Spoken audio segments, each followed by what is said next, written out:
What's up, guys? Alex Jason back here with a brand new video. Hopefully you're having a great day, afternoon, or night, or wherever you guys are in this world. For today's video, I'm going to be giving my opinions on The Last Dance, one of the best documentary series I have ever seen. If you haven't seen it, it basically goes through the entire Chicago Bulls history, but especially Michael Jordan's time in Chicago, and basically Michael Jordan's entire life, but especially his basketball career. Hope you guys do enjoy this video. Don't forget to subscribe and drop a like. It will be my top 7-ish moments throughout this entire 10-part 5-week series, but the 7 parts, my top 7 moments, there are little things in between it, so it's more like 10 to 15, but it just fits in those individual categories. Anyways, hope you guys do enjoy this video. Let's get it started. First, we gotta do something very important.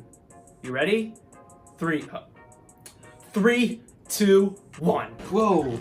Yeah, I gotta rep the Michael Jordan jersey for this video. The GOAT, don't at me. I'll definitely do a future video on who's the real GOAT. Not gonna say any names because, you know, it's really your opinion, but I'll give my opinion in a later date. Anyways, let's get it started. These are in no particular order, so don't really take it like too literal when I say number 1, number 7, so on and so forth. I do have Michael Jordan's flu game going on in the background. The quality is absolutely great. You know, it's just from like the 90s, so it's very, very old. Well, you know, like 25, man, time flies. Anyways, let's get it started with number 1. Jordan breaks down after the Father's Day win in the NBA Finals, and it just showed how much his father meant to him. If you didn't watch the series, I guess I'll describe it a little bit. He broke down in tears after his NBA Finals win in 1996, and his father wasn't there for it. It was his first championship, his first accomplishment that his father was not right by his side. Throughout the entire documentary, his father was the first person he would see. You know, when he won a championship, when he lost a game, it would be the first person he would see. And also another great thing his father did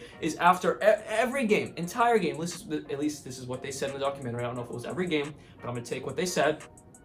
His father would pick someone that had no chance in their entire life from the crowd to meet Michael Jordan. You know, from like the 200 level, way up in the balcony. He would pick someone, like obviously a kid, bring him down to Michael Jordan after the game, and they would meet each other, hang out for a little bit, and that just shows how much. I think it was James Jordan. I'll put up his actual name if I got it wrong, but I'm pretty sure it was James Jordan. How great of a guy he was and how much he meant to Michael Jordan. After every single accomplishment, after every single game, James Jordan, I think that's his name, was with Michael Jordan and just embraced him and just showed how much he meant to him. And also, it also showed the humility and just Michael Jordan is an actual human, and he's not like a robot who's just one of the greatest basketball players of all time. He's an actual human and has feelings too. So I thought that was a great moment in this documentary. I mean, a sad moment, but just a moment to really show Michael Jordan as a human. Number 2, again, no particular order. This is just the order I have them in to remember what they are. The Space Jam runs. If you don't know what I'm saying, well, anyways, Michael Jordan was, in one of the best basketball movies ever. I don't know if it was one of the best, but one of the most well-known basketball movies ever in Space Jam. Space Jam 2, I think, is coming out next summer with LeBron James. Who's the GOAT? I don't know. Your opinion, I'll make a later video on it. Anyways, so Michael Jordan, right, he'd wake up at 6 a.m. And before I get into that, Warner Brothers built Michael Jordan an entire sports complex in their, at their facility at Warner Brothers Studios. Again, they built an entire facility for Michael Jordan. So at 6 a.m., he'd wake up, go to the training room there with his trainer, and then, he'd shoot the movie from 6, let's just say like 7 a.m. to 9 p.m. at night. That's a long day of filming. It's a long day of acting. I'd be tired. I just want to go to sleep, wake up the next day. But no, 9 o'clock at night, p.m., he would have some of the best NBA players in the league at that time show up and play. Patrick Ewing, John Stockton, Reggie Miller, Dennis Rodman, the list goes on and on and on. He would have some of the best players at that moment come play, 5v5, so Michael Jordan can get, back in shape. Because in the previous year, he came back for half the season after he did his adventures with the MLB, retired for a few years. Again, he did some adventures, and then he came back to the league because he wanted to win 3 more rings, and guess what? He did. Anyways, he comes back in the league. For that half season, he was back, not even half season. You could tell he still had his baseball body, wasn't in good shape, and he was getting beaten around by some of the best guys in the league. So Michael Jordan, he's like, you know what? I'm going to come back better than ever next season, still prove to everyone I am one of the best players ever and one of the best players in the league. And that's exactly what he did. I just think it shows how hard Michael Jordan wanted, how bad Michael Jordan wanted it, and how hard he worked. Listen, 6 a.m. wake up, weightlifted for about an hour, then shot a movie for, a 12-hour day, and then at night, till like midnight, this guy would play basketball games with professional athletes who are some of the best at their craft, and then still go to sleep for like, 5-6 hours, wake up again, repeat for, probably all throughout the summer, That's absolutely crazy and just shows how bad Michael Jordan wanted it. Number 3, I have how Michael Jordan treated his teammates. He might have come off throughout the documentary as a jerk. You know, I could say some swears, but I'm not going to. We have a PG channel.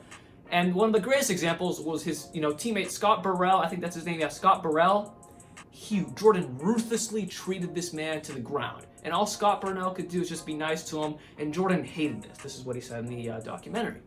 Jordan absolutely hated this. He's like, I wish Scott Burrell, punched me or something just to prove I could respect him back and I could trust him on the court. And guess what? Who did that? Steve Kerr. This was in their later years, I think in the 1998 season, the Last Dance, season. Steve Kerr had enough of Michael Jordan's crap, had enough of all of it. Steve Kerr punches Jordan in the chest. Jordan, retaliates by punching him in the eye. Phil Jackson kicks Michael Jordan out of practice. But Michael Jordan loved what Steve Kerr did. You might be saying, that's kind of weird, but you don't know who Michael Jordan is. Michael Jordan literally cried in the documentary saying, I treat these guys like this because I know they have more in them. I don't do this to be a jerk. I don't do this to be an a-hole. I don't do this to be whatever you want to say. I do this because I love the game. He started crying. I do this because I love the game and I wanted more out of my teammates. And guess what? He obviously got more of them. They won 6 championships. But with that being said, it just showed how much Michael Jordan, again, wanted it. That's going to be the theme. He wanted to win. He wanted to be the best. And he also wanted his teammates around him to be the best possible players. And he gained a lot of respect for Steve Kerr. And they've been best friends ever since. So I really love that moment in the documentary. And I don't really think he was trying to be a jerk. He just, again, really wanted to get the most possible out of everyone around him to get to that next level. And obviously, again, like I said, he definitely did that, winning 6 championships. Number 4, we have Dennis Rodman's vacations. He did this multiple times throughout the documentary. He went to Vegas from time to time. And this was during the season, and the most amazing one was in the 1998 finals. This man just dips and just goes to Vegas for 2 days to go because I think he got like $250,000 to go on a WWE event. He was like, you know what? Yeah, F it, let's go. He went to Vegas during the 1998 finals. Never missed a game, but Phil Jackson's response to this was, because Dennis Rodman, if you didn't know, he's a very, Dennis Rodman's a hard guy to explain, but let me just put up some pictures of what Dennis Rodman does. Nothing wrong with it. I love Dennis Rodman. I think he's a super funny guy and one of the best, defenders ever. But let me put up some pictures of what, Dennis Rodman likes to do. He's very out there. Let's say that. Anyways, he doesn't really care what anyone has to say. He's going to do what he wants to do. That's basically what I'm saying. Anyways, Phil Jackson's like, you know what?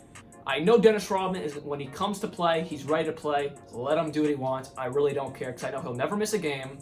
He might miss some practices, but when it's game time, he's going to play as hard as ever. And guess what? He did that every time. So basically, the media that's like, oh, Dennis Rodman's not going to be ready, Dennis Rodman puts it back in their face. And Rodman was always ready to play, always played at his hardest, and actually played better the times he took a break. Because I think even Dennis Rodman said it in the documentary, he just needed those mental breaks to just goof off, just drink, party with girls, do all that fun stuff. He just needed that break. And again, when he came back, he was absolutely better than ever. And he did that 2 times throughout his time in Chicago. And again, Phil Jackson at first had a problem with it. And then, he figured out as he, learned more about Dennis Rodman as a person, it's like, it really doesn't matter. Dennis Rodman's going to do what Dennis Rodman is going to do. And he's going to play as hard as ever when he's on the court, like nothing ever happened. Number 5, I kind of touched on this earlier, but is Michael Jordan off the court? I did touch on it a little bit earlier when I talked about Michael Jordan's dad, bringing kids down to meet Michael Jordan after the game, blah, blah, blah. But now I'm going to dive deeper into Michael Jordan off the court. I think one of the most touching things I took away from this was his relationship with his security guards. He had about 5-6 security guards that work for the United Center. I think that is the Chicago Bulls stadium. I'm almost like 100% sure.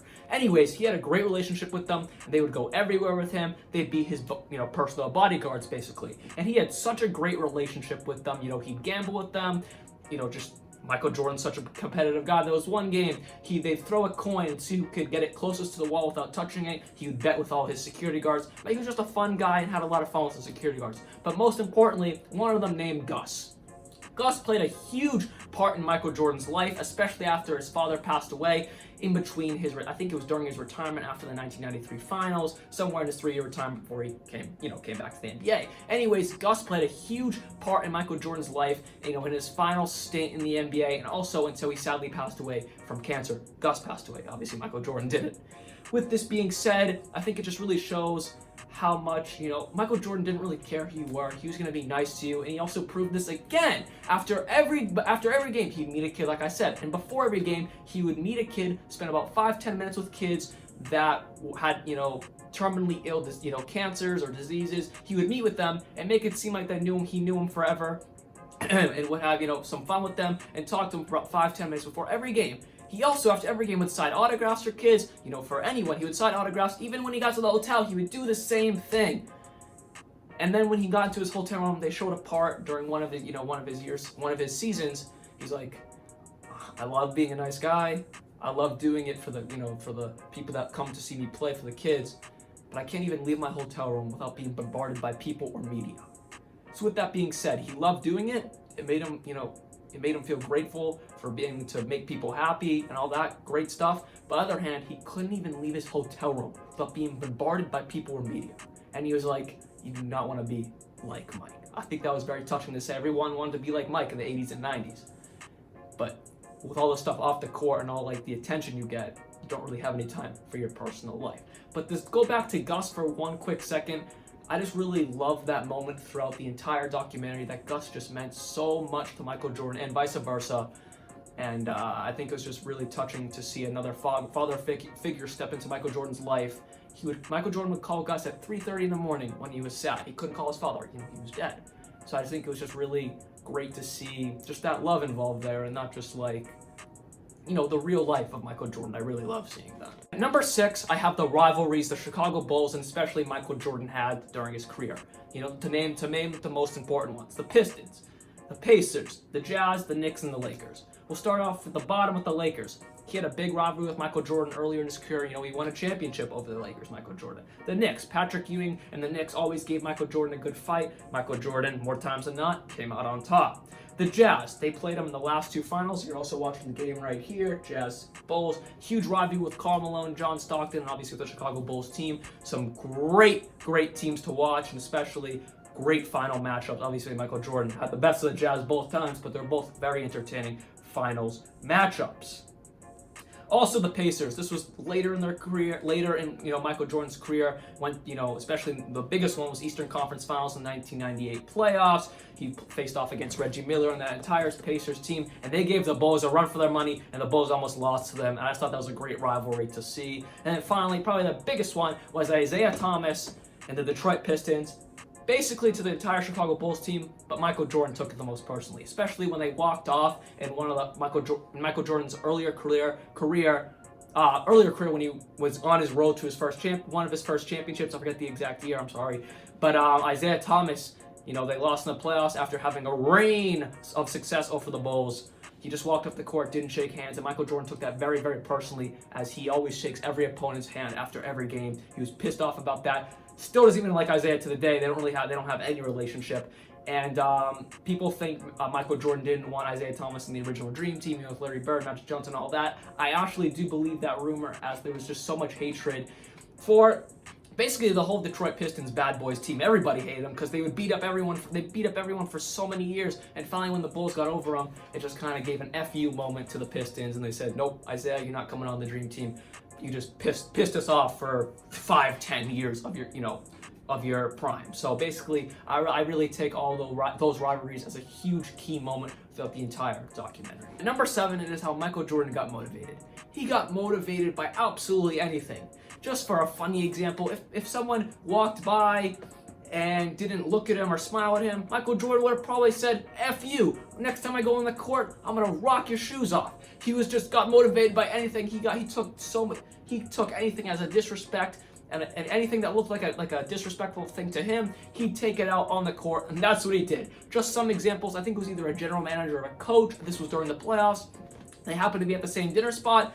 He didn't come by to shake or say hi to Michael Jordan. Literally just brushed him off, walked right past him, didn't look at him. Michael Jordan took this super personally. Next game, come out and blow their lights off. Another example is when there's this rookie. I forget his exact name, but I'm pretty sure he was on the Knicks. They played him on a back-to-back, 2 games in a row. The rookie, right? He says he's talking to Michael Jordan, hey, I'm gonna kill you tonight, blah, blah, blah, blah. It's a rookie. Like, I don't know why you do this to one of the greatest players of all time. It's like, I guess you don't know how Michael Jordan works. Anyways, he drops 39 on Michael Jordan's head. Michael Jordan got so pissed off by this, for a good reason. Why would you want to get 39 dropped on your head by a rookie? Next game, right? They play him on a back-to-back. Again, like I said, he drops 39 in the first half on that rookie's head, just to say F you. I think he got like 55 in the game, but it just showed how if Michael Jordan wanted it, which is another huge theme through Michael Jordan's entire career, if he wanted it, he was going to get it, and absolutely no one was going to stop him. And if you pissed him off, he was going to come back at you the next time he played that team and absolutely destroy you and say F you, you're no one. That's basically how Michael Jordan worked, and I thought that was crazy to see through the entire documentary, just how Michael Jordan got motivated by absolutely anything, and he took any slight disrespect so personal, he came out and destroyed them the next time he saw him. Anyways, this is my top 7 moments through the entire Last Dance documentary. Anyways, hope you guys did enjoy this video. Don't forget to drop a like and subscribe. See you guys tomorrow. Like always, peace.